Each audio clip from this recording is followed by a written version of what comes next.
bien hermoso y tenía pelo también.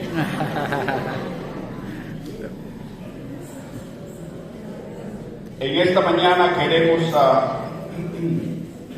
considerar algunas cosas que es necesario que tengamos en mente, de modo que no fallemos al Señor en estos últimos días. Muchas veces y en muchas circunstancias usamos repeticiones y usamos palabras para animar, para aconsejar, para exhortar a los hermanos.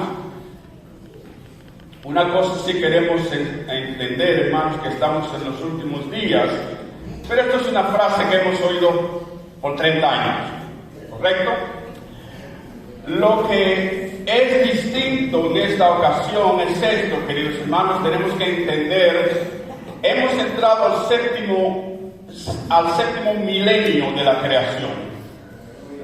Estamos en el séptimo día del plan de Dios y es en el séptimo milenio que Dios termina su obra, descansa y tiene ya un hombre de muchos miembros para reinar y gobernar sobre toda su creación. Desde Adán hasta Abraham hubo 2000 años. De Abraham a Cristo hubo 2000 años. Y de Cristo hasta ahora tenemos un poquitito más de 2000 años. 2000 años desde Adán a Abraham, de Abraham a Cristo, 2000 años, de Cristo hasta ahora, 2000 años más.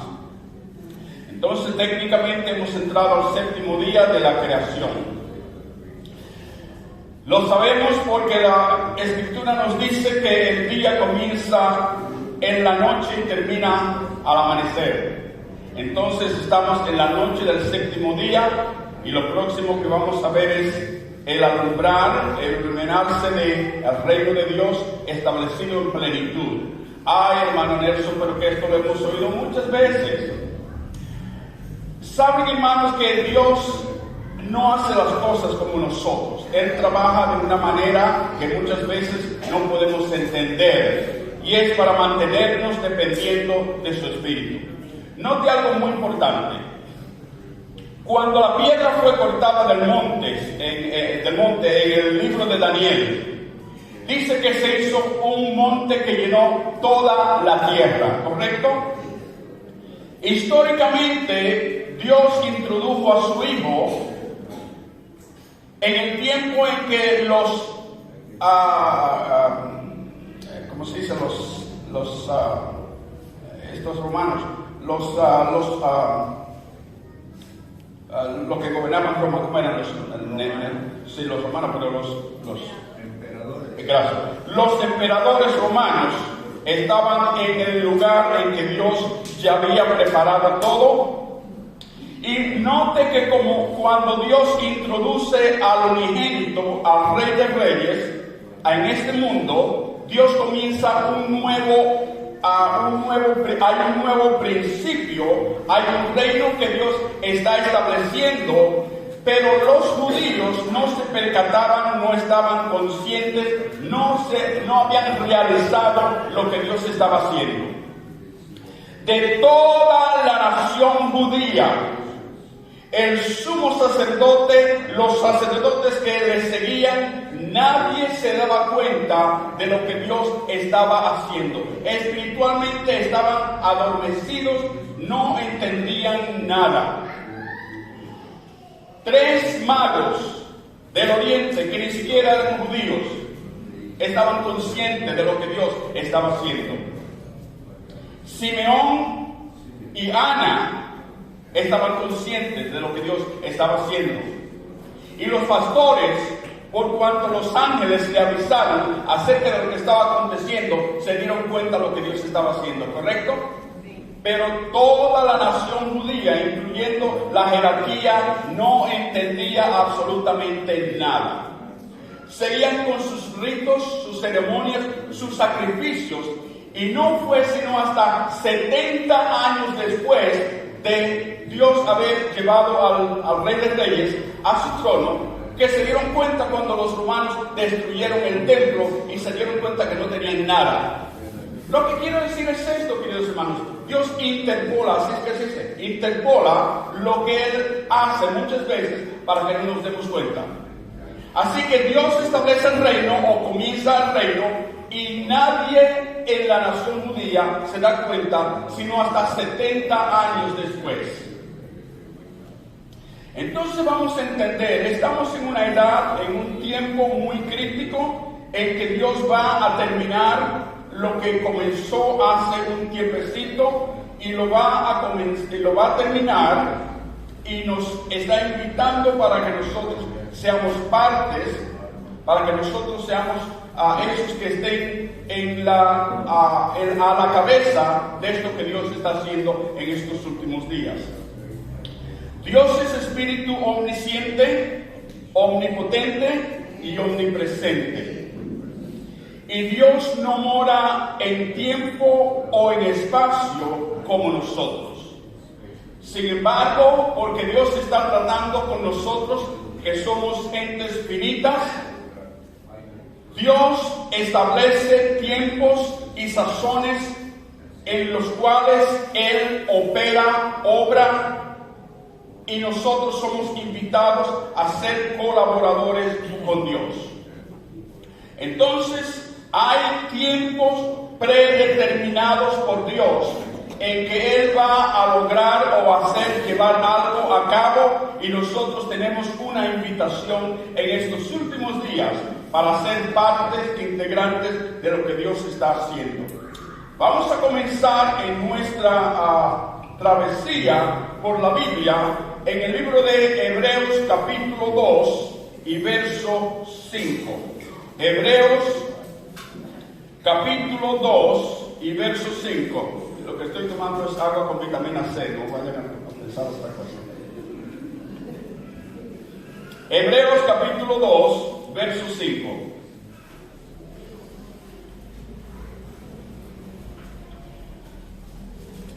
En el libro de Hebreos,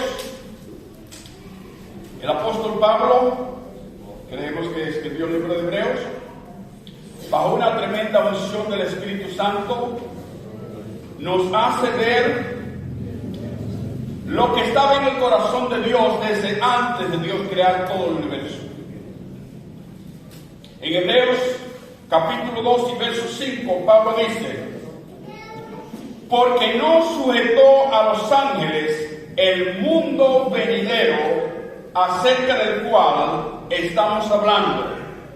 Y en esta frase, Pablo nos hace entender que Dios tiene en su corazón establecer un gobierno, y este gobierno no va a estar sujeto a ángeles, sino que los hijos de Dios habrán venido y estarán reinando y gobernando con Cristo, más bien Dios a través de ellos.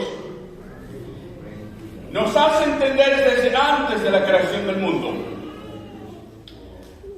Hoy en día, hasta ese entonces, ángeles están en control de lo que está sucediendo en el mundo. No quiero decir con esto que Dios no está en control sobre todo, si me doy a entender, pero los ángeles todavía son los que están a cargo. Por eso fue que cuando Satanás tentó al Señor Jesús, le dijo: todo esto te daré si postrado me adores, porque son míos. Los reinos de este mundo están aún en manos del enemigo, aunque Dios está sobre todo. Vamos a entender eso. Pero hay un reino venidero, y en este reino venidero Dios está preparando, adiestrando, disciplinando, capacitando un grupo de hombres y mujeres, los cuales van a estar reinando y gobernando. Este grupo de hombres y mujeres no está sujeto y confinado a este mover de Dios.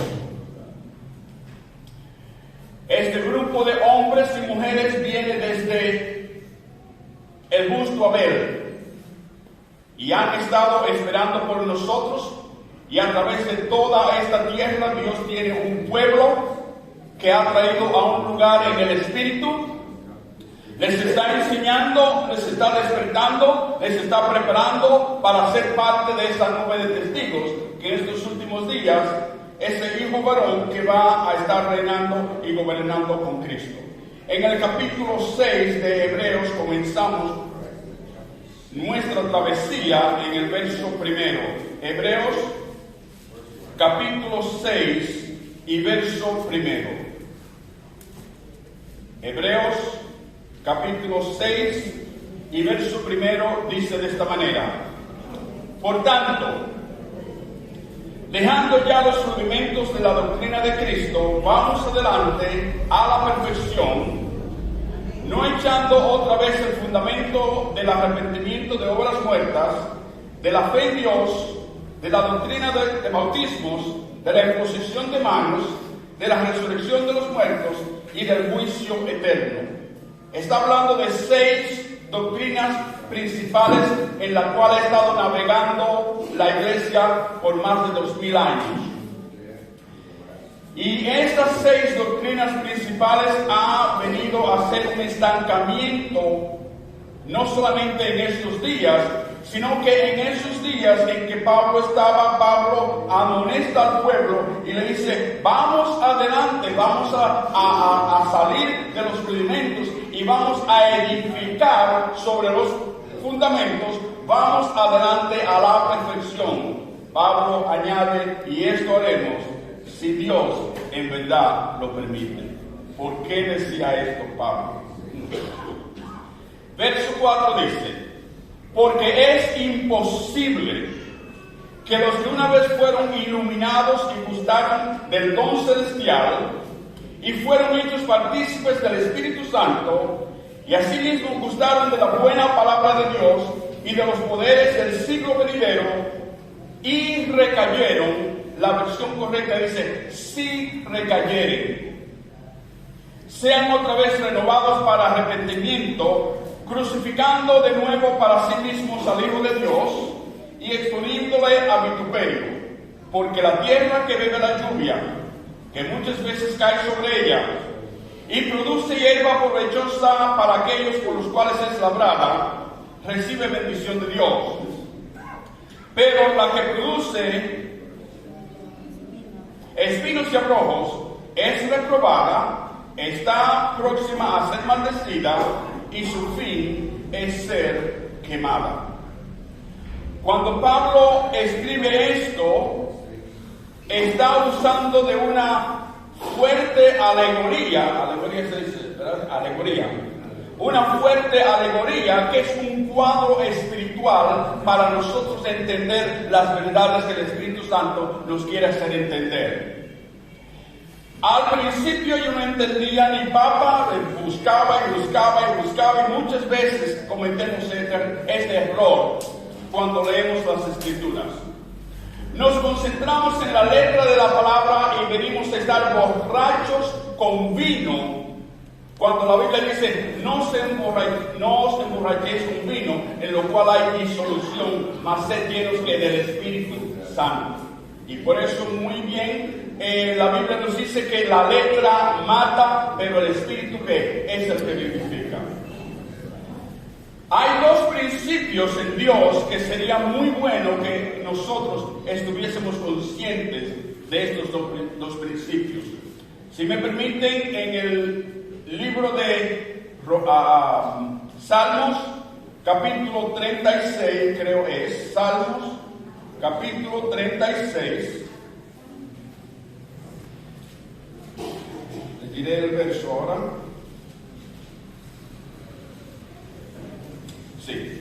Salmos, capítulo 36, verso 9, dice de esta manera: este es un principio eterno en Dios que nunca falla, y sería bueno que estuviese escrito en nuestras frentes para que nosotros no nos apresuremos a hacer juicio o a venir a una conclusión que el Espíritu Santo a la cual no nos está llevando.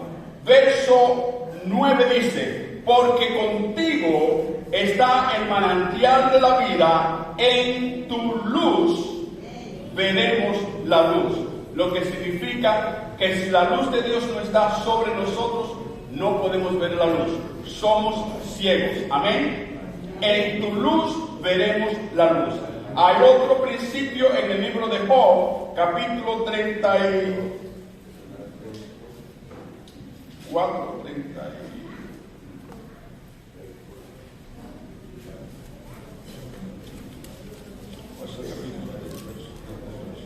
en el capítulo 32 de Job. Job capítulo 32 dice, en el verso 6, Job capítulo 32, verso 6 dice, y respondió Eliú, hijo de Baraquel, Husita, y dijo, yo soy joven y vosotros ancianos, por tanto he tenido miedo y he temido declararos mi opinión. Yo decía, los días hablarán y la muchedumbre de años declarará sabiduría. Nota el verso 8. Ciertamente espíritu hay en el hombre y el soplo del Omnipotente le hace que entienda. Queridos hermanos, si el soplo del Omnipotente y la luz de Dios no está sobre nosotros, vamos a fracasar tratando de entender lo que dice la letra de la palabra. La luz de Dios, el soplo del Omnipotente, es lo que nos da entendimiento. Amén. Tan simple como esto. Hay un verso más en la Escritura, no vamos a leerlo, lo voy a citar, que está en el libro de Cantar de los Cantares, que dice, yo os conjuro, oíd doncellas de Jerusalén, que no despertéis ni hagáis velar al amor hasta que Él quiera. No podemos forzar o empujar a Dios a que nos revele los misterios del reino de los cielos si no es tiempo todavía. Amén. Muy bien. Entonces regresamos a Hebreos 6, en el cual Pablo dice, vamos adelante a la perfección y no estemos estancados en los principios de las doctrinas de Cristo. Entonces nos enseña o nos muestra una alegoría de la tierra de semillas siendo plantada, la lluvia cayendo y a un tiempo da fruto o no da fruto. Muchos hermanos tienen chacras acá. Siembran, digamos, ya sea maíz o garbanzos, lentejas, lo que sea. Hay un tiempo para germinar, ¿correcto? Una vez que germina la semilla, hay un tiempo predeterminado para que esa semilla dé ¿qué? Fruto, ¿correcto? Si no ha habido lluvia o por cualquier razón no hay fruto, se ha perdido la cosecha, ¿correcto? Es lo que Pablo está describiendo aquí. Pablo está enseñándonos que hay un tiempo predeterminado en Dios. Cuando Dios comienza una obra en nosotros, y hay un tiempo predeterminado en su corazón cuando Él va a traer esta obra a un completamiento. Hay un ciclo en Dios. ¿Sí me doy a entender? Entonces, nosotros hemos venido a un tiempo en la historia, a un tiempo en el plan y propósito de Dios, donde Dios ha desnudado su brazo y se ha determinado terminar la obra en un hombre de muchos miembros en estos últimos días. Y nosotros tenemos asientos principales para estar en este hombre. No porque seamos mejores que nadie, simplemente Dios nos ha escogido. Pero no estoy confinando solamente a este mover de Dios. Por favor, tenga eso en mente. No podemos enjaular o encarcelar a Dios en un mover de Dios. Dios es soberano. Pero sí vamos a entender que tenemos el privilegio de ser llamados para estar en la compañía de primicias. Y el Espíritu Santo nos está haciendo entender que hay un tiempo predeterminado en el cual Dios va a terminar esta obra. Y dice la Biblia que Dios terminará esta obra en justicia, en el abrir y cerrar de un ojo. ¿Qué tiempo le tomó a Dios para poner su vida en usted? Así, ¿correcto? ¿Qué tiempo cree usted que le va a tomar a Dios para cambiarlo de corruptible a incorruptible? Sin embargo, nosotros tenemos que estar en el lugar en que llenemos el requisito de Dios. ¿Por qué? La Biblia dice que la corrupción no heredará la incorrupción. Por tanto, el hermano Nelson puede estar lleno de conocimiento y puede tener muchos años caminando con Dios, pero se descuida y se desliza a la carne, y viene el tiempo en que el ciclo de Dios se termina, y puede ser que el hermano Nelson no esté allí, y va a ser el crujir, el lloro y el crujir de dientes para quién, para el hermano Nelson. Hay un tiempo preciso, hay un tiempo predeterminado, hay un ciclo en Dios. Note cómo el Señor Jesús llora sobre Jerusalén. Y le dice: Jerusalén, Jerusalén, ¿cuántas veces quise como una gallina tener sus pollos bajo sus alas y no quisiste? Dice: vuestra casa es dejada desierta porque no conociste el tiempo de tu visitación. Este, queridos hermanos, es el tiempo de nuestra visitación. Así es que está en nuestro mejor interés nosotros entender, nosotros venir no a una relación necesariamente con el ministerio, sino una relación con el Espíritu Santo de Dios, para que nosotros podamos estar viendo lo que el Espíritu dice y hace en las iglesias.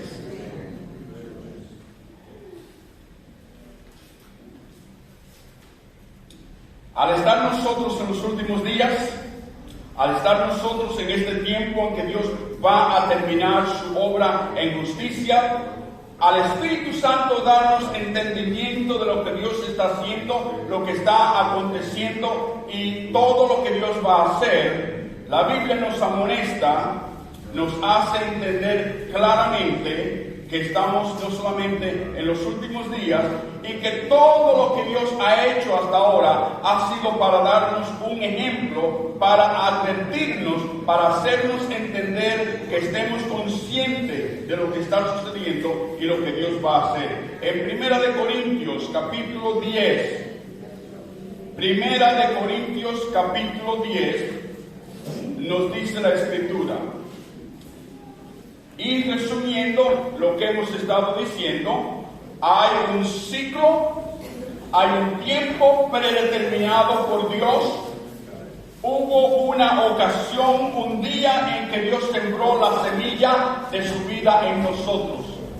Y Dios ha determinado el tiempo cuando esta semilla no solamente ha sido regada por su palabra, ha sido alumbrada por su Espíritu Santo, y hay un tiempo entonces en que esta semilla, esta simiente tiene que llegar a fructificar, a dar frutos. Primera de Corintios capítulo 10, en el verso primero dice: porque no quiero, hermanos, que ignoréis que nuestros padres todos estuvieron bajo la nube y todos pasaron el mar, nacieron de nuevo. Y todos en Moisés fueron bautizados en la nube y en el mar, y todos comieron el mismo alimento espiritual, y todos bebieron la misma bebida espiritual, porque bebían de la roca espiritual que los seguía, y la roca era Cristo. Pero de los más de ellos no se agradó Dios, por lo cual quedaron postrados en el desierto. Todos gustaron de las bendiciones de Dios.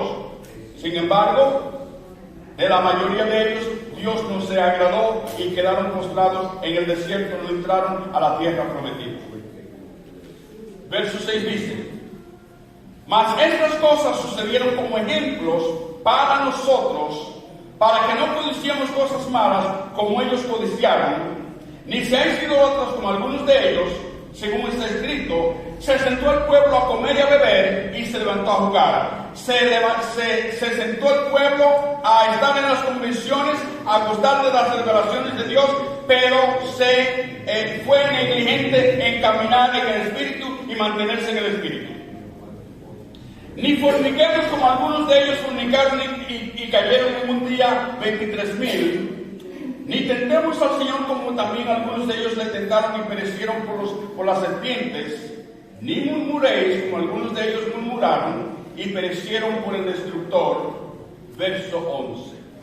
¿Por qué está el apóstol Pablo diciendo todo esto? Porque el Espíritu Santo ha impresionado a Pablo para que nos advierta. Dice: y estas cosas les acontecieron como ejemplo, y están escritas para amonestarnos a nosotros, a quienes han alcanzado ¿qué? Los fines de los siglos. Entonces vamos a entender, queridos hermanos, históricamente, espiritualmente, estamos en el 7º milenio cuando Dios termina su obra. Dios opera en un ciclo, en un tiempo predeterminado, ya creado o entendido en su corazón, y no nos deja saber el día ni la hora, pero si estamos en el Espíritu vamos a entender todo lo que tenemos que hacer es seguir al Espíritu Santo de Dios y no vamos a fallar, tan simple como esto.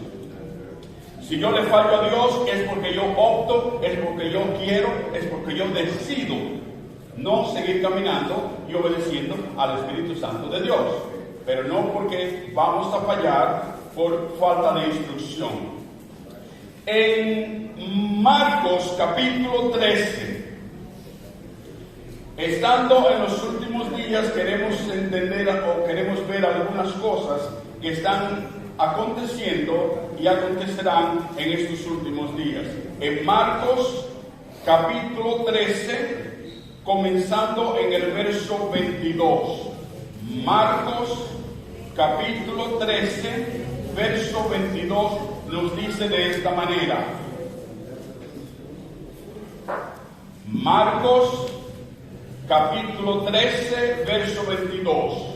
El contexto es que estamos en los últimos días y hay ciertas cosas en estos últimos días que nos van a indicar que ya todo está, el ciclo, el tiempo predeterminado por Dios está para terminarse. Amén. Dice en el verso 22: porque se levantarán falsos cristos y falsos profetas, y harán señales y prodigios para engañar, si fuese posible, aún a los escogidos. Vamos a entender que el Espíritu Santo nos está diciendo aquí que no se levantarán falsos Jesuses, se levantarán falsos Cristos. Cristo significa ungido. Lo que significa, queridos hermanos, que en estos últimos días habrá falsos ungidos o falsos Cristos. La Biblia no dice que no serán ungidos porque son Cristos, si me doy a entender, pero son falsos Cristos. ¿Y cómo podemos entender qué es un falso Cristo y qué es un verdadero Cristo? Bueno, vamos al patrón, al Señor Jesús. Muy bien. El Señor Jesús estaba sujeto 100% al Padre. Nos dice la Biblia entre muchas cosas que no tenía dónde recostar su cabeza. Nos dice que no tenía un burrito o un asnito en que cabalgar, tuvo que tomar uno prestado, ¿cierto? Nos dice que no tenía 7 carros Cadillac o Lamborghini o Bentley o lo que sea. No tenía 3 aviones para ir de un lugar a otro. No tenía una mansión con piscina hasta para los perros. No tenía una cuenta de ahorro que tenía, ya no le cabían cero. No tenía una tumba donde ser sepultado. Tuvieron que tomar una prestada. Ese es el verdadero Cristo. Cuando usted ve hombres que se están alimentando del rebaño, esos son falsos Cristos. Muchos cristianos están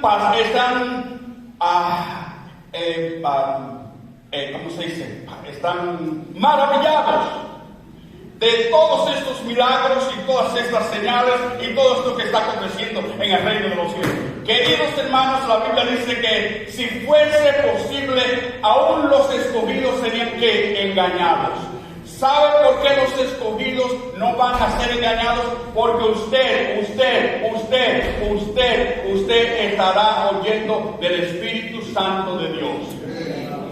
Porque usted conoce, entiende, se da cuenta, se percata, ha venido al lugar de realizar, de darse cuenta, de estar consciente que es el Espíritu Santo de Dios en el cual usted debe depender, como se decía ayer, que la amada viene recostada en el brazo de su amado. Usted estará oyendo de Dios y no será atraída por el circo espiritual que hay hoy en día. Mire, querido hermano, hay milagros que provienen de Dios y hay milagros que no provienen de Dios. Usted nota algo muy importante, léalo a través de todos los evangelios, a través de toda la escritura.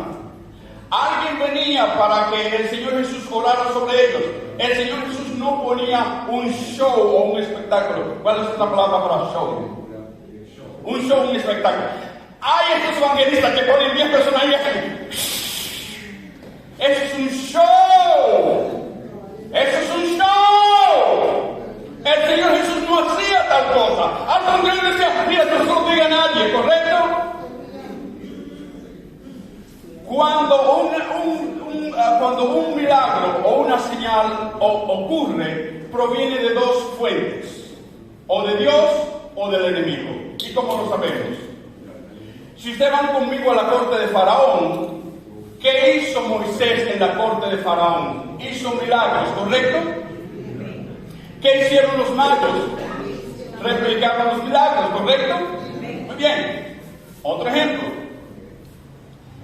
Cuando los hijos de Dios se acercan en el libro de Job, y Dios le dice al diablo, ¿has considerado a mi siervo Job? Sí, Señor, seguro que yo he considerado, tú lo tienes cercado, tú lo tienes cubierto, no hay quien toque a ese hombre, pero quita tu cubierta sobre él. ¿Qué le permite Dios al diablo hacer? Usar los poderes de la naturaleza para traer tormentas, para matar a los animales, para hacer muchas cosas, ¿correcto? El diablo tiene poder. Si el hermano Nelson, Dios lo guarde, comienza a predicar doctrinas falsas, y hay espíritus que comienzan a favorecer al hermano Nelson levantando muertos y todo esto, lo que están estos espíritus haciendo es promoviendo las doctrinas falsas que el hermano Nelson está predicando. ¿Me doy a entender? Entonces, queridos hermanos, yo creo que uno de los mayores milagros que nosotros podemos ver es que somos guardados ¿qué? Por el poder de Dios. Entonces, el Señor Jesús nos dice que habrá falsos cristos y habrá falsos profetas que harán milagros y señales. Dice en el verso 23, mas vosotros mirad, os lo he dicho antes, os lo he dicho todo antes. Verso 24 dice, pero en aquellos días, después de la tribulación, el sol se oscurecerá y la luna no dará su resplandor. Esto no está hablando literalmente que va a haber un eclipse. Ha habido muchos eclipses en la historia de la Tierra. Lo que está diciendo es que la verdadera luz del sol no será vista en el mundo religioso que hay hoy en día. ¿Por qué razón? Porque la luna no dará su resplandor, hablando de la iglesia que no estará manifestando la luz del Señor Jesús, sino que la iglesia hoy en día está envuelta en trifulcas, en problemas, en cuestiones doctrinales, en quien tenga el mejor programa, queridos hermanos, en programas religiosos, y no está manifestando la luz del sol.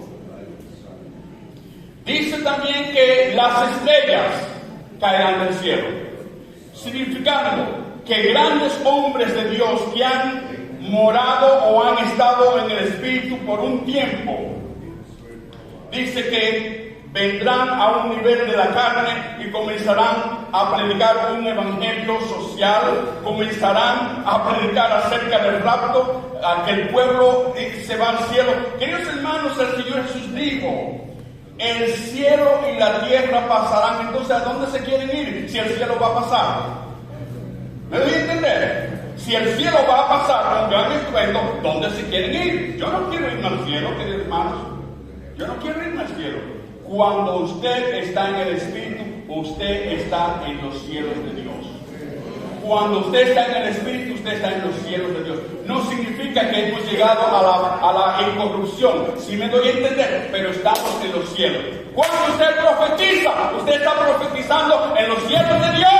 Cuando usted ve una visión, usted está en los cielos, en los lugares celestiales de Dios. Vamos a probárselo. Dios muchas veces tiene que hacer esto. Cuando en el libro de Apocalipsis capítulo 4, el ángel le dice a Juan, sube acá y te mostraré lo que va a acontecer. Dice, al instante estaba que yo en el Espíritu. Entonces, en el Espíritu, en el cielo, en el lugar espiritual, vio todo lo que iba a acontecer. Amén.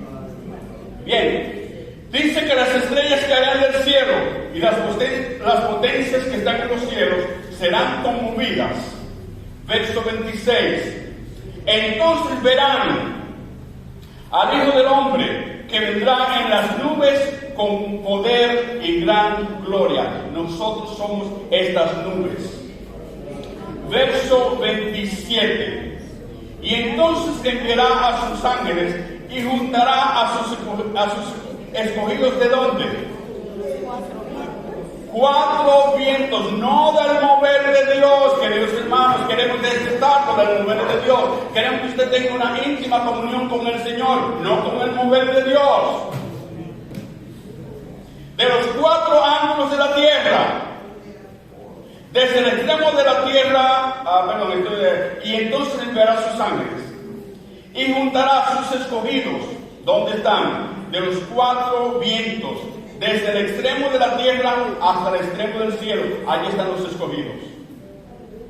De la higuera aprender la parábola: cuando ya su rama está tierna y brotan las hojas, sabéis que el verano está cerca. Está usando la palabra verano para decir el tiempo de cosecha ha llegado. El ciclo se ha cerrado y vamos a cosechar ahora.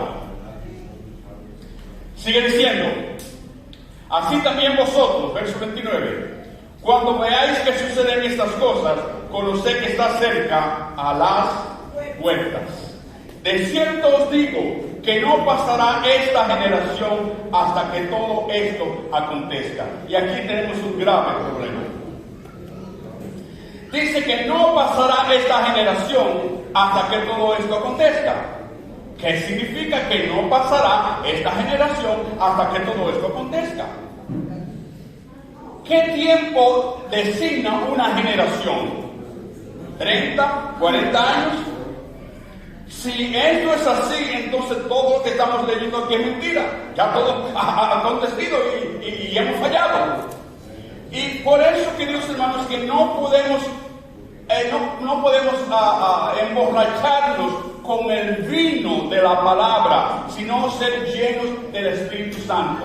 Cuando está hablando de una generación, no se está refiriendo a un tiempo determinado, está refiriéndose a todos aquellos que viven en la creación y no han nacido de nuevo. La palabra aquí, generación, es la palabra griega genea, que significa un tiempo o el periodo de tiempo en que viven las personas que están sobre la tierra. Entonces, en Dios solo hay una generación y una regeneración. Todos los que no han nacido de nuevo están en esa generación que estará hasta que venga, hasta que todo esto acontezca. Como decía el Señor Jesús, como en los días de Noé, como en los días de Lot, así se estarán casándose, dándose casamiento, todo seguirá igual. Pertenecen a esa generación adúltera y perversa. Pero cuando una persona nace de nuevo, Dios lo arranca de esa generación corrupta y lo trae al reino de Dios. Ahora que lo trae al reino de Dios, lo que Dios ha hecho es que nos ha arrancado de ese fuego de pecado que había allí, pero ahora necesita limpiarnos, necesita prepararnos, necesita acondicionarnos. Es como cuando usted va y pesca un pescado y lo trae a la casa. Usted no se lo come así, ¿verdad que no? Lo limpia, le quita todo lo interior antes de comérselo. Es lo que Dios está haciendo con nosotros. Entonces hay una generación, pero hay también una regeneración en la cual estamos nosotros, y de esto es que queremos hablar. Realmente hay en el mundo solo hay dos hombres, uno regenerado, otro que no es regenerado, y por tanto nosotros estamos en ese que ha sido regenerado. Somos hijos de Dios, pero no se ha manifestado lo que aún vamos a hacer.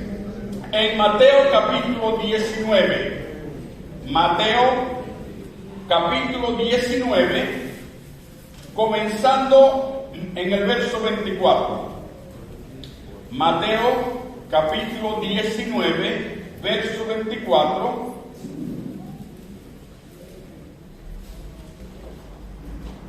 Esta palabra regeneración solo ocurre dos veces en las Escrituras. Mateo 19, verso 24 dice: otra vez os digo que es más fácil pasar un camello por el ojo de una aguja que entrar un rico en el reino de Dios. Muchos escriben que en Jerusalén hay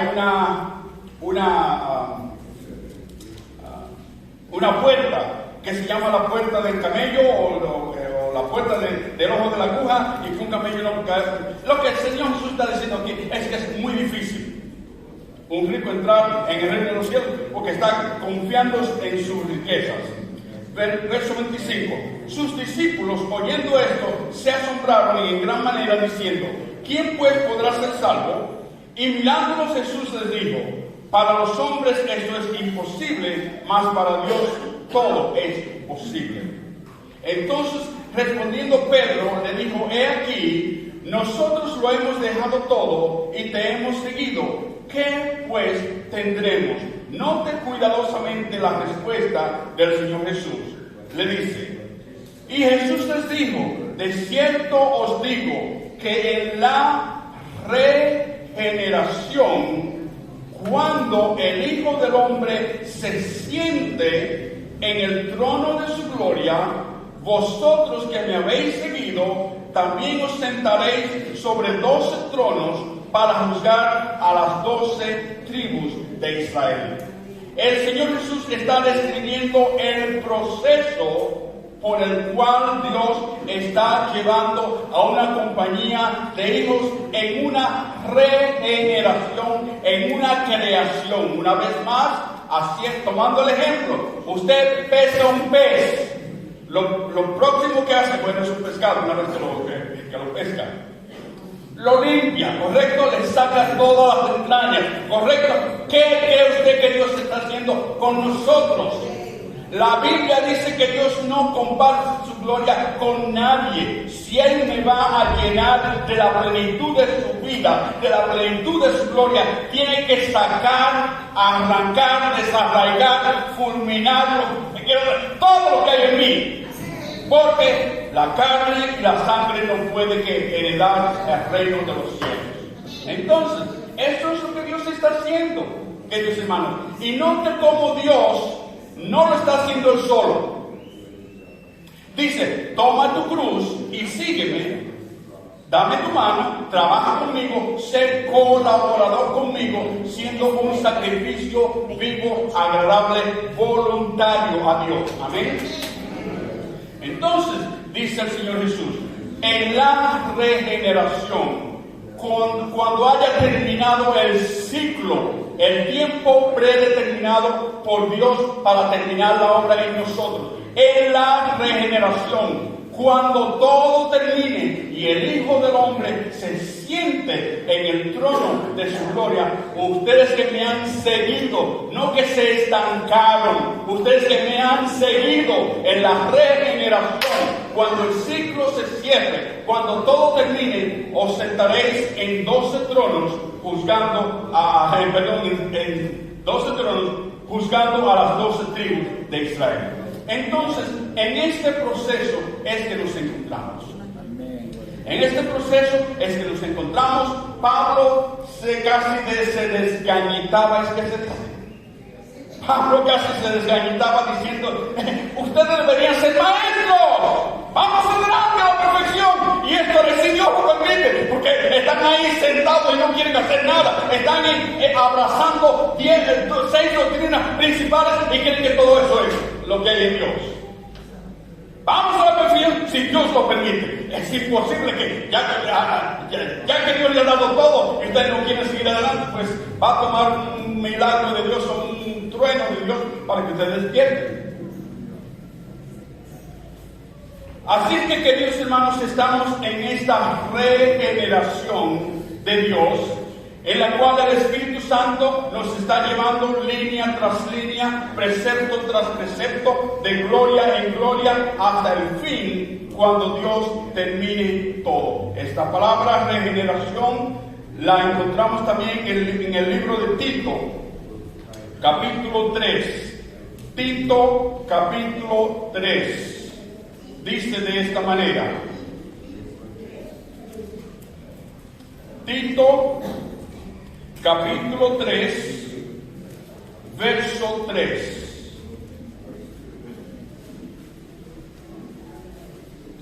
Tito, capítulo 3, verso 3 dice: porque nosotros también éramos en otro tiempo insensatos, rebeldes, extraviados, esclavos de concupiscencias y deleites diversos, viviendo en malicia y envidia, aborrecibles y aborreciéndonos unos a otros. Esto era lo que éramos. Esto éramos antes. Pero cuando se manifestó la bondad de Dios nuestro Salvador y su amor para con los hombres, nos salvó. No por obras de justicia que nosotros hubiéramos hecho, sino por su misericordia, note, por el lavamiento de la regeneración y por la renovación del Espíritu Santo. Tenemos un grave problema hoy en día en la iglesia, y es este.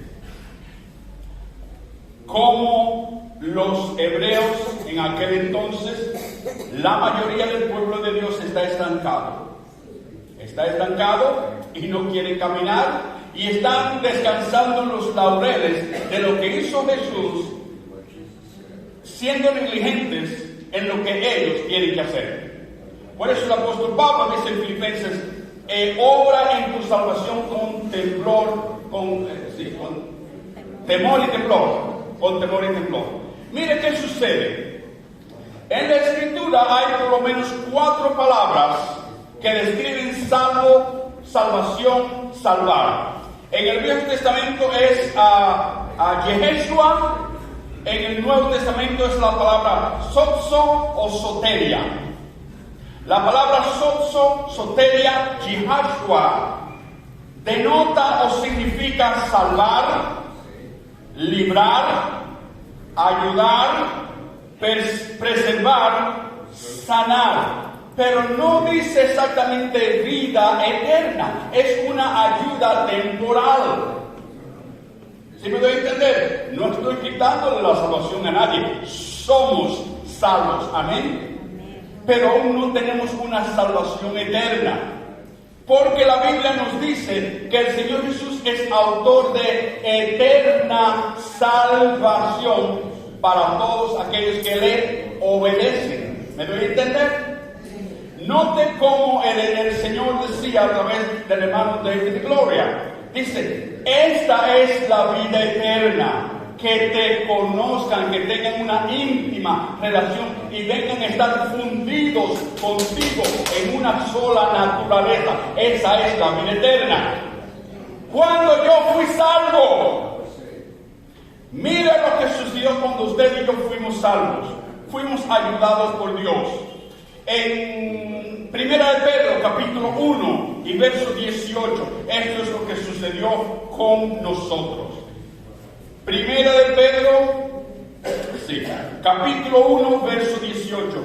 Cuando yo fui salvo, cuando primeramente vine a conocer del Señor, dice en 1 de Pedro, capítulo 1, verso 18, dice: sabiendo que fuisteis rescatados de vuestra vana manera de vivir, la cual recibisteis de vuestros padres, no con cosas corruptibles como oro o plata. Cuando yo fui salvo, cuando el Señor me ayudó, me salvó, me sacó de las tinieblas del pecado en que yo estaba, me ayudó, me sacó de allí, me rescató de mi vana manera de vivir. Ahora que me rescató, tiene a su Santo Espíritu como guía, como maestro, para que me enseñe cómo caminar como un hijo de Dios, rindiéndome a la vida, a la regeneración que hay en mí y no regresando otra vez a la generación que yo era antes.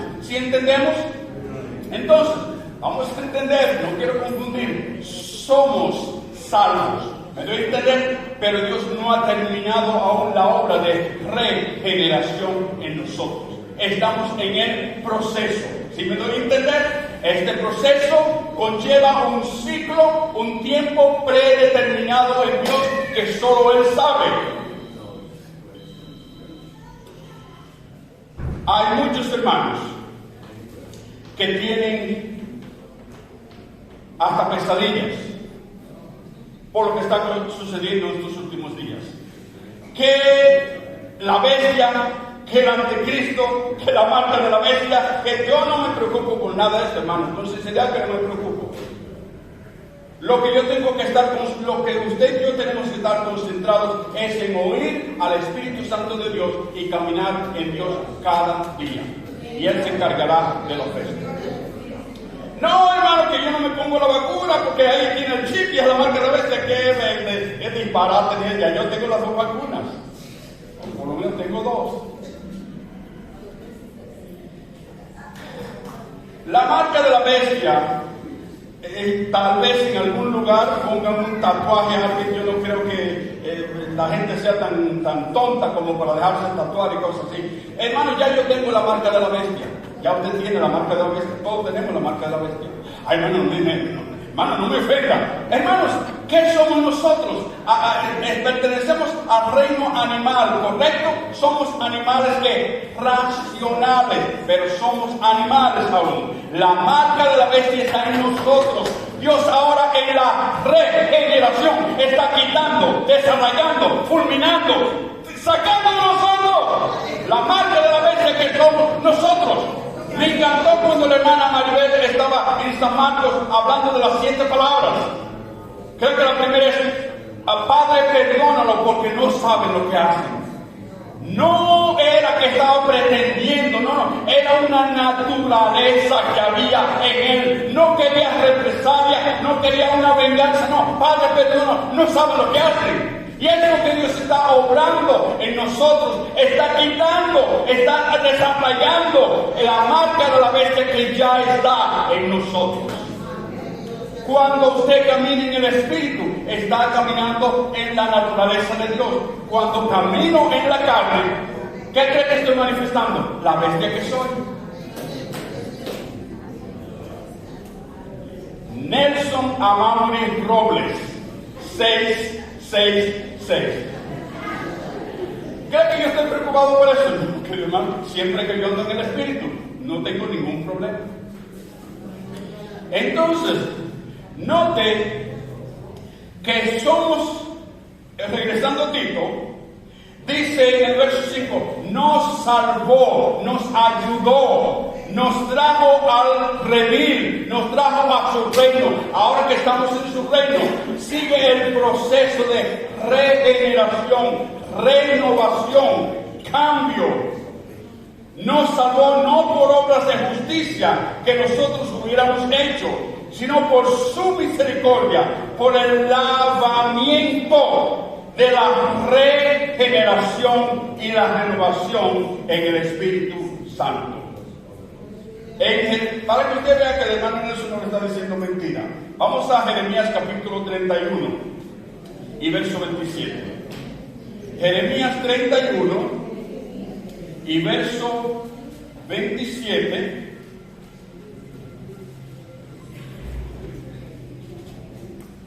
Jeremías 31, verso 27, nos dice claramente que nosotros ya tenemos la marca de la bestia. Jeremías 31, verso 27 dice: He aquí vienen días, dice Jehová, en que sembraré la casa de Israel y la casa de Judá de simiente de hombre y de simiente de animal. ¿A qué se refiere aquí? Simiente de hombre y simiente de animal. Vamos a entender. Israel antiguo no tenía el Espíritu de Dios morando, la simiente, la vida de Dios morando en ellos. Por eso adoraban o se acercaban a Dios a través de ritos, ceremonias, ¿correcto? No en lo verdadero. Y por tanto Dios tuvo que Dios tuvo que enactar parámetros de justicia, 10 mandamientos, para que no cruzaran, no se mostraran la bestia que eran como los demás países, ¿okay? Y por eso puso 10 mandamientos, para que no se corrompieran más de lo que tenían que corromperse. Y por tanto todo Israel antiguo no tenía la vida de Dios, el Espíritu de Dios en ellos. No significa que el Espíritu Santo no descendía de vez en cuando en algunos de los profetas y en algunos de los israelitas, pero no tenían al Espíritu de Dios y por tanto lo único que tenían era la marca de la bestia, era una naturaleza de bestia que Dios la mantenía dominada a través de mandamientos. ¿Okay? Sin embargo, cuando usted y yo nacimos de nuevo, Dios sembró, plantó en nosotros la simiente, la vida del Hijo de Dios, el único hombre en todo el universo. Entonces usted y yo tenemos dos naturalezas.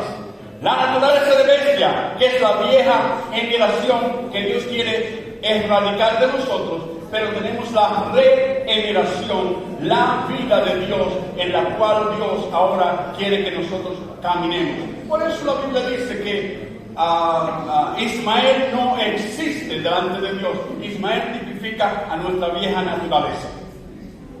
Que el único hijo que Dios ve es a Isaac en nosotros. Amén. Muy bien. Entonces, para que usted vea, ya tenemos la naturaleza de bestia. Lo que Dios quiere es erradicar, fulminar, quitar, desarraigar esa naturaleza vieja que aún está en nosotros. Vamos a Eclesiastés capítulo 3, verso 14. Una vez más, queremos recordar, estamos en un proceso que se llama regeneración. La mayoría del pueblo de Dios se ha estancado y no ha seguido. Note cuidadosamente lo que dijo el Señor Jesús. Vosotros que me habéis seguido en la regeneración. En Eclesiastés capítulo 3 y verso 14 dice de esta manera. Eclesiastés capítulo 3 verso 14 dice: he entendido que todo lo que Dios hace será, ¿por cuánto tiempo? Todo lo que Dios trae a una completación será ¿qué? Perpetuo. Sobre aquello no se añadirá y de ello no se disminuirá, y lo hace Dios para que delante de él teman los hombres. O sea, cuando Dios trae una obra a una completación, No se le puede añadir nada, no se le puede quitar nada. Por eso cuando Dios en el libro de Génesis dice que formó al hombre significa que Dios terminó la obra. ¿Okay? En estos últimos días está hablando proféticamente de estos tiempos, cuando va a formar un hombre de muchos miembros. Una vez que Dios termina, una vez que el ciclo, la obra de regeneración ha sido terminada, no hay nada que se le pueda añadir, pero no hay nada que se le pueda quitar. Una vez que seamos transformados, lo corruptible se vista de incorrupción, lo mortal se vista de inmortalidad, y seamos transformados, no hay nada que se pueda añadir, no hay nada que se pueda quitar. ¿Amén? Muy bien, porque la obra estará terminada. Ahora vamos a ver lo que Dios ha hecho y lo que Dios espera y lo que está haciendo al terminar su obra en nosotros. Una vez más, lo que Dios en la regeneración está haciendo es lavándonos a través de la regeneración, una nueva creación, una nueva mente, un nuevo ser, una nueva naturaleza, hasta que sea compatible a la naturaleza de Dios. En 2 de Pedro, capítulo 1, verso 3. Hay un tiempo en que usted siembra la semilla, pero hay un ciclo o un tiempo predeterminado en el cual esta semilla germina, crece y finalmente ¿qué? Da fruto. Algo muy normal. Segunda de Pedro, capítulo 1, verso 3. Dice de esta manera. Segunda de Pedro, capítulo 1, verso 3.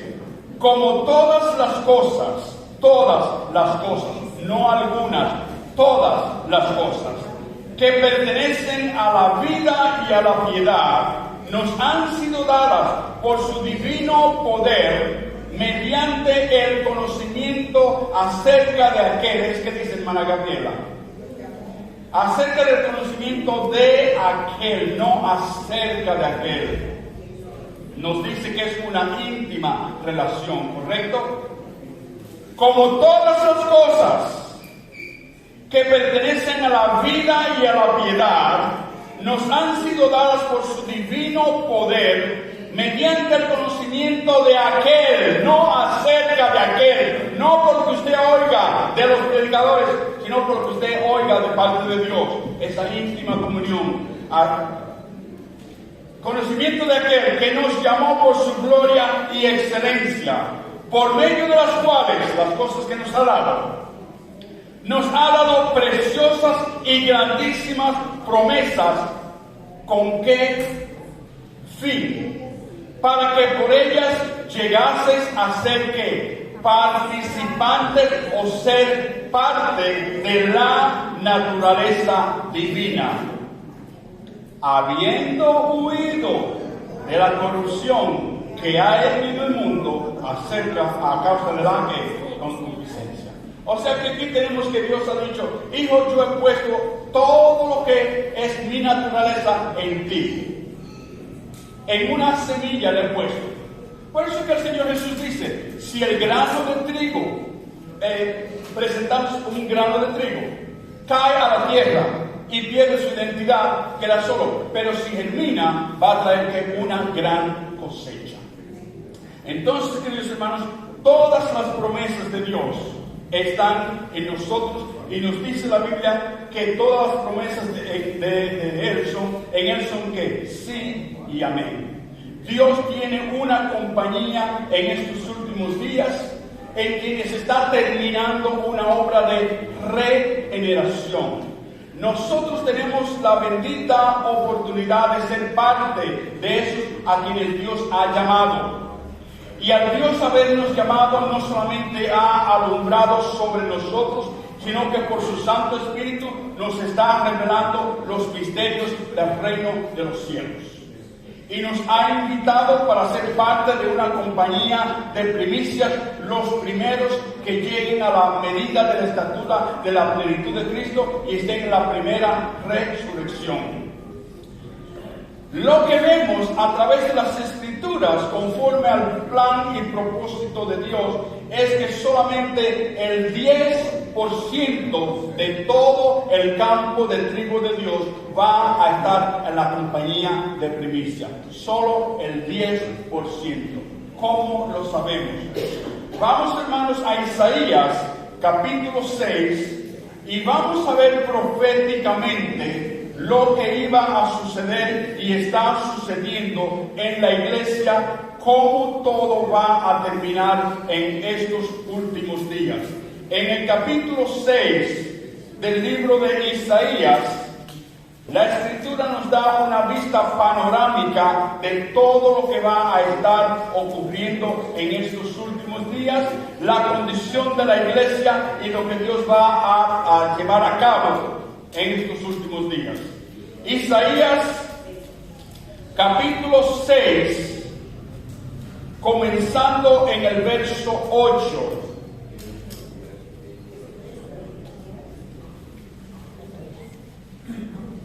Isaías capítulo 6, verso 8.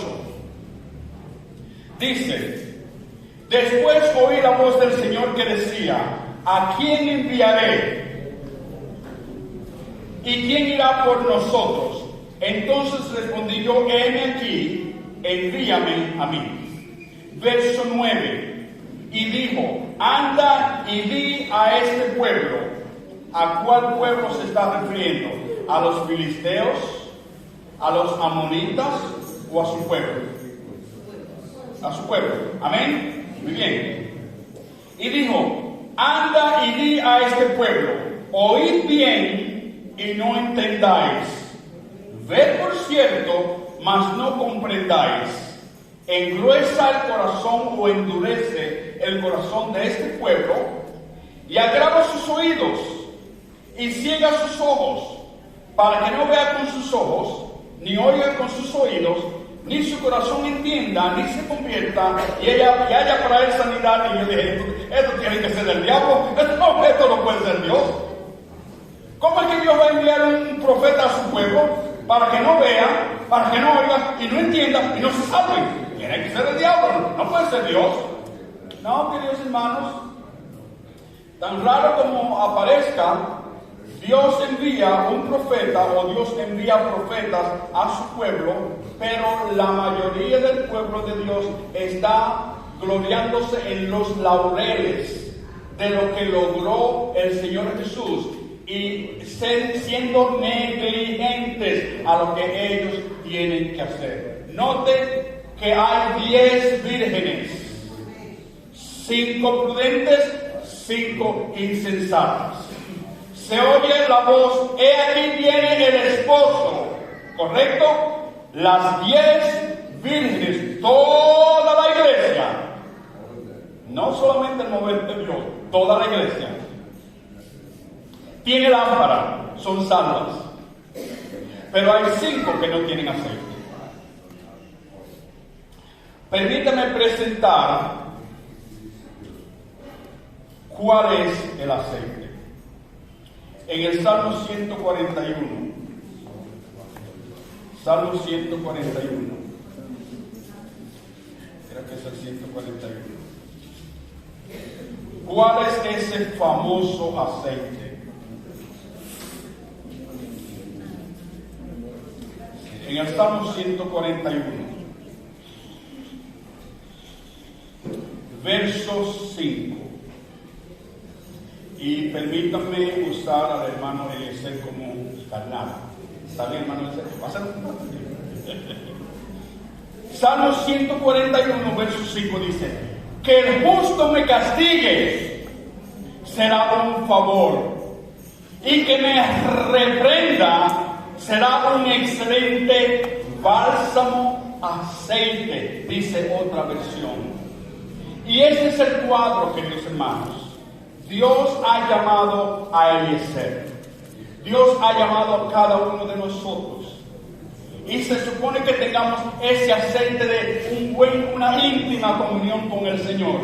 ¿Cómo se adquiere este aceite? Según Eliezer, según cada uno de nosotros estamos caminando con el Señor. De repente, porque tenemos aún una naturaleza de bestia, nos desviamos y viene ¿qué? El castigo de Dios, la reprensión de Dios. Mira, hijo, métete otra vez en el Espíritu. Ese es el aceite. Manteniendo esa íntima comunión, esa lubricación del Espíritu Santo y yo, oyendo su voz y obedeciendo. Usted nota que hay 5 vírgenes que aprovechan esta íntima relación de Dios, aunque es dolorosa. Tenemos que llevar una cruz, ¿correcto? Tenemos que negarnos a nosotros mismos, pero estamos manteniendo esa íntima unión con el Señor. Estamos aprovechando la gracia de Dios. Nota que dice que hay 5 vírgenes prudentes. 5 es el número de gracia. No solamente reconocemos que la gracia es el favor inmerecido de Dios, pero también es esa divina influencia sobre el corazón de Wesley, en que Dios está hablando, lo está disciplinando, lo está castigando, lo está encarrilando por el camino correcto. Y Wesley, como una ovejita, está obedeciendo a Dios. Estamos caminando con Dios. Ese es el aceite. Esa es la gracia de la cual nos estamos aprovechando. Por eso que el apóstol Pablo dice: no sea que alguno no alcance la gracia de Dios. No tome ¿cuál es la palabra que quiero usar? No tome ventaja de que Dios está entre nosotros y estamos arreglando cuentas con Dios ahora. Entonces, este es el aceite. ¿Dónde estamos? Dios envía un profeta a su pueblo. Y el propósito es para que no oigan, para que no vean, para que no entiendan. Y una vez más, yo tuve problemas con esto. Y dije: Señor, yo no entiendo. Esto no puede ser. ¿Tú cómo vas a ser tú? El Señor me abrió los ojos y me enseñó lo que está sucediendo aquí. ¿Quién da el oído para oír? ¿Quién da el ojo para ver? ¿Quién da el corazón para entender? Entonces, hay un principio en Dios que a quien mucho se le ha dado, mucho se le requerirá. Pero al mismo tiempo, a quien poco se le ha dado, poco se le va a requerir. Entonces lo que Dios me dice: Nelson, si yo revelara los misterios del reino de los cielos a toda mi iglesia, mi justa naturaleza demandaría que ellos en este tiempo vayan también a la perfección. Pero como yo no les he revelado, no puedo esperar que lleguen a la perfección ahora. Amén. Entonces, esto es lo que está sucediendo. La Biblia nos dice que el Señor Jesús predicaba a las multitudes por parábolas, ¿correcto, hermano? Muy bien. Y cuando cuestionan al Señor Jesús, le dicen: ¿por qué les habla por parábolas? El Señor Jesús cita aquí a Isaías 6. Le dice: para que viendo no vean, para que oyendo no oigan, para que no entiendan y sean salvos. Dios termina la obra en este tiempo. Sin embargo, la Biblia nos dice claramente que a los discípulos el Señor Jesús le manifestaba que los misterios del reino de los cielos. Noten lo que Dios está haciendo. A las multitudes, todas las iglesias, metodistas, bautistas, presbiterianas, ecuatorianas, peruanas, lo que sea, a todas las iglesias, tiene predicadores que les prediquen por parábolas acerca del reino de los cielos, acerca de Dios. Fielmente Dios está ministrando a su iglesia. Sin embargo, a los discípulos, a esos que están cerca de Él, a ese pequeño segmento que era escogido, le está revelando que los misterios del reino de los cielos. Esta es la diferencia. Y la razón por la cual Dios está revelando los misterios del reino de los cielos a este segmento de su pueblo a través de todo el mundo, con el privilegio viene también la gran responsabilidad. Hay algo muy importante que debemos entender, y es esto: que el gobierno de estos últimos días no va a estar sobre la iglesia, va a estar sobre una compañía de hijos que van a estar reinando y gobernando con Cristo. Si usted nota en Apocalipsis capítulo 20 y el verso 4 dice: los que recibieron facultad para juzgar, esos que recibieron facultad para juzgar se sentaron y gobernaron con Cristo y estarán en la primera resurrección.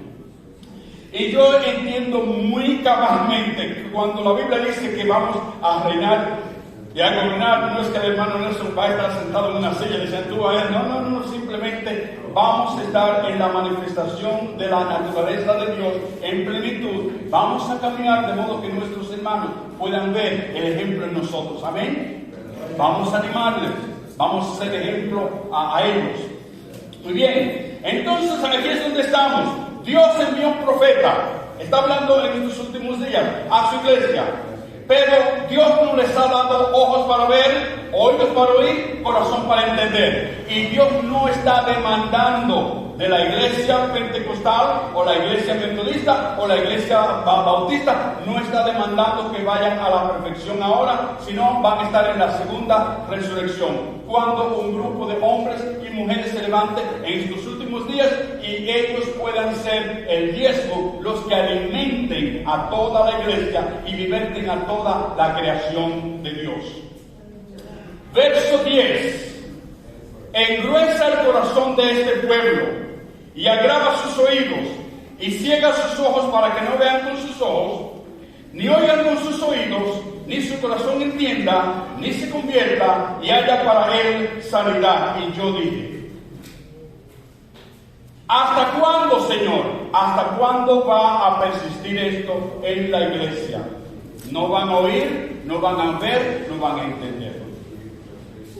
Y respondió: hasta que las ciudades estén asoladas y sin morador, y no haya hombre en las casas, y la tierra esté hecha un desierto. ¿A qué tierra se está refiriendo? Está refiriéndose a su iglesia. ¿A qué ciudades se está refiriendo? A las iglesias. ¿A qué morador se está refiriendo? A su pueblo. Vamos a entender, esto no lo escribió el hermano Nelson ni nadie, es lo que dice la Escritura. De la manera que Dios ve es que en estos últimos días toda la iglesia ha venido a ser como un desierto. Yo no lo escribí, queridos hermanos, es de la manera que Dios lo ve.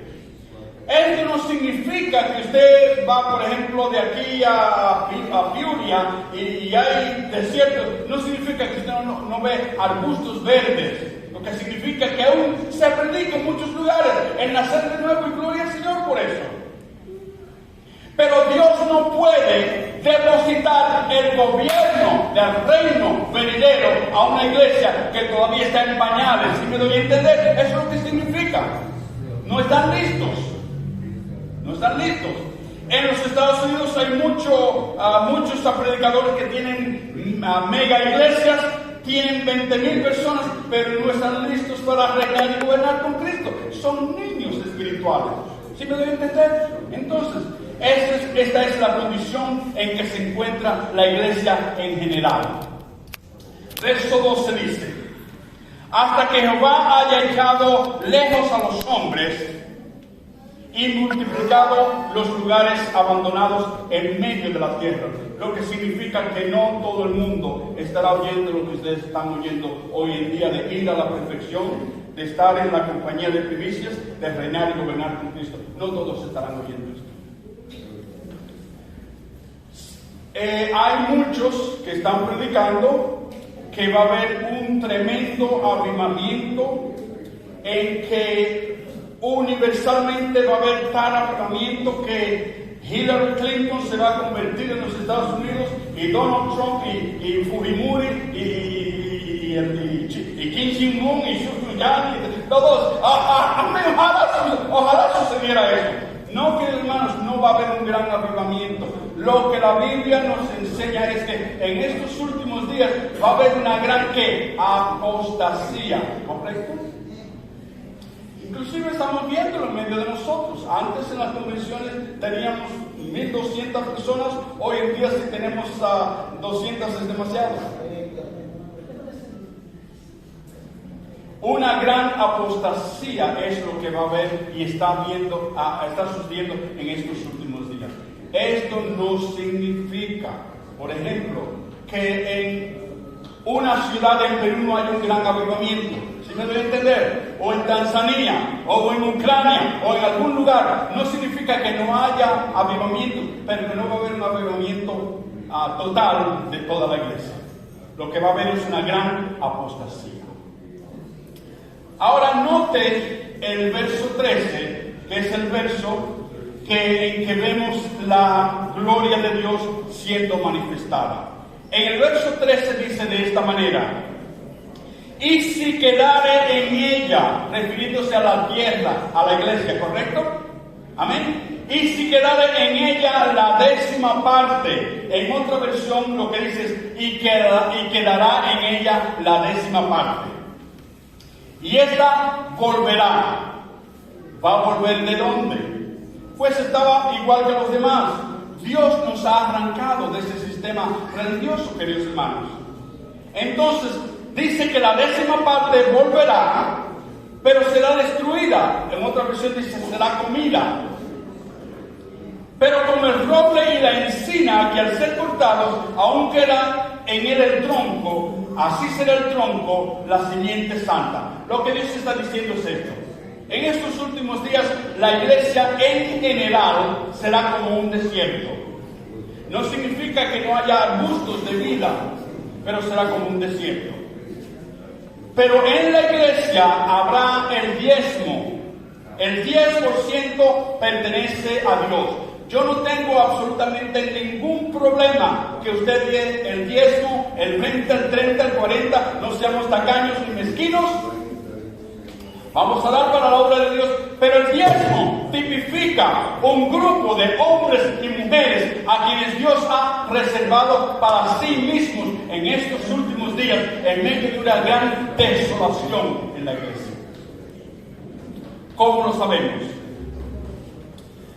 Dice que Abraham dio el diezmo a Melquisedec, ¿correcto? ¿Qué tipifica Melquisedec? Al Señor Jesús, ¿correcto? Abraham tipifica al padre de la fe. Entonces la iglesia entrega a Melquisedec el diezmo de todo. El diezmo pertenece a Melquisedec, a Dios. De la misma manera yo lo veo. Toda la iglesia, todos los que han nacido de nuevo, somos el templo de Dios. Sin embargo, la Biblia también habla del tabernáculo de David, y lo que yo personalmente veo es que David, siendo un tipo del Señor Jesús, tiene una pequeña tienda. Esa pequeña tienda es el cuerpo gubernamental, el cuerpo que va a reinar y gobernar. No toda la iglesia va a reinar y gobernar. Y por tanto el tabernáculo de David es un tipo de ese segmento de la iglesia que va a estar reinando y gobernando con Cristo, el diezmo de Dios. Note que en Malaquías capítulo 3 y verso 10 dice: traer todos los diezmos, ¿dónde? Y haya que, lo que significa que el diezmo es que el alimento para el pueblo de Dios. En medio de una gran desolación, lo que Dios está es preservando para Él mismo y subsecuentemente para la iglesia un diezmo que en estos últimos días pueda alimentar su pueblo durante la gran tribulación o cuando Dios nos envíe. Así es que el diezmo, queridos hermanos, tipifica ese pueblo, ese remanente que Dios va a usar en estos últimos días para alimentar su pueblo y para libertar toda la creación. En el Antiguo Testamento el diezmo se usaba para beneficio de los sacerdotes, los huérfanos y las viudas. Y por eso que yo no tengo ningún problema con que se dedique, que se dé el diezmo, el 20, el 30, lo que usted quiera dar. hay que pagar luz, hay que dar ofrendas misioneras, hay que hacer obras de caridad, según el Señor guía. Entonces, esto es lo que hace el diezmo, esto es lo que Dios, en esto es que Dios está terminando la obra de regeneración primero. Por eso el Señor Jesús cuidadosamente léalo, dice: vosotros que me habéis seguido en la regeneración. Cuando el Hijo del Hombre se siente, cuando el ciclo termine, cuando la obra de regeneración termine o Dios la haya terminado en un pueblo, entonces el Señor Jesús se va a sentar, va a reinar, y hay un grupo de hombres y mujeres que va a reinar y a gobernar con Cristo. Muy importante, queridos hermanos, que entendamos que hay un ciclo y hay un tiempo que predeterminado por Dios, y este es el tiempo de nuestra visitación. Hay dos escrituras más para terminar. En Juan capítulo 4, comenzando en el verso 20, para que veamos otra presentación de este grupo de hombres y mujeres, de este diezmo que estará reinando y gobernando con Cristo, de estos a quienes Dios va a usar para libertar a su iglesia y su creación. En Juan capítulo 4, comenzando en el verso 20, dice de esta manera. El trasfondo es cuando Jesús está hablando con la mujer samaritana en el pozo de Jacob.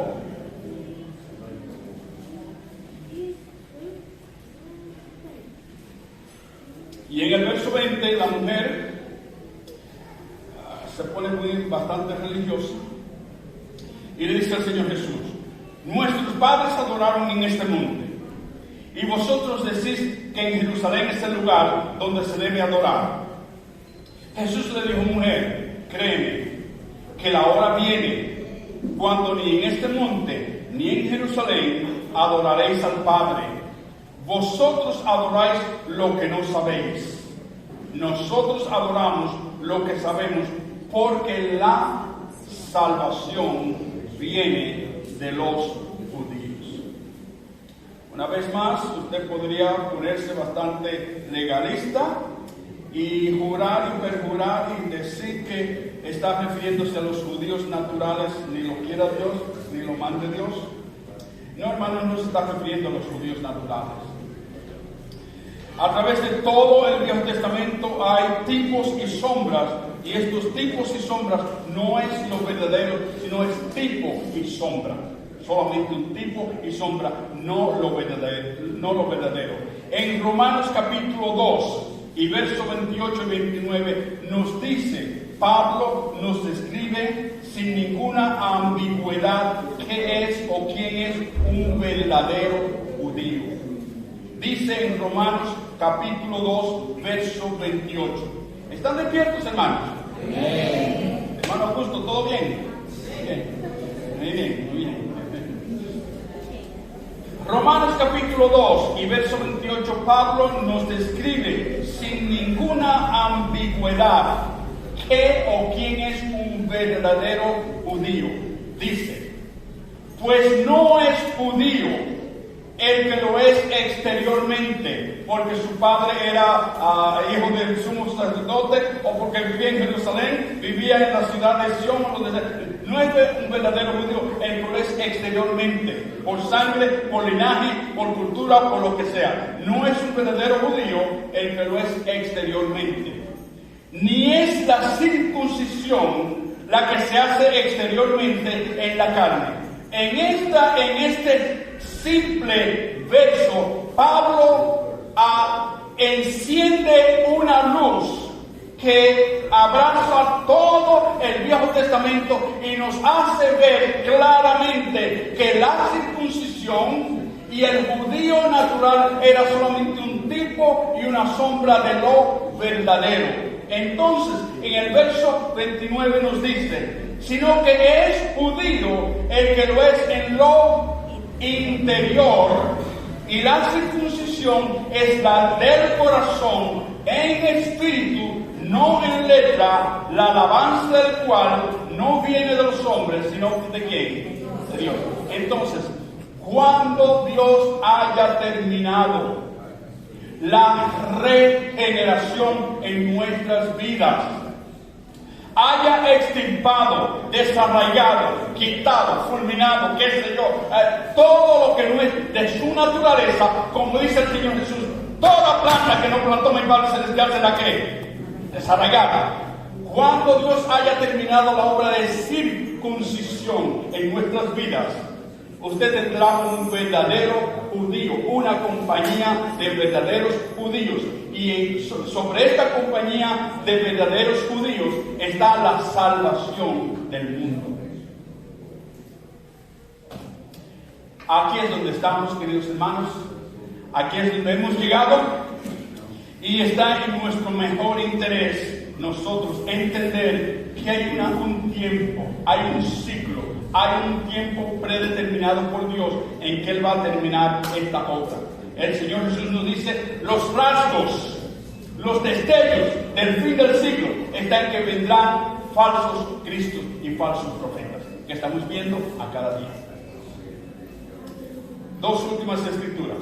En Zacarías capítulo 12. Zacarías capítulo 12. ¿Zacarías es? Sí, Zacarías.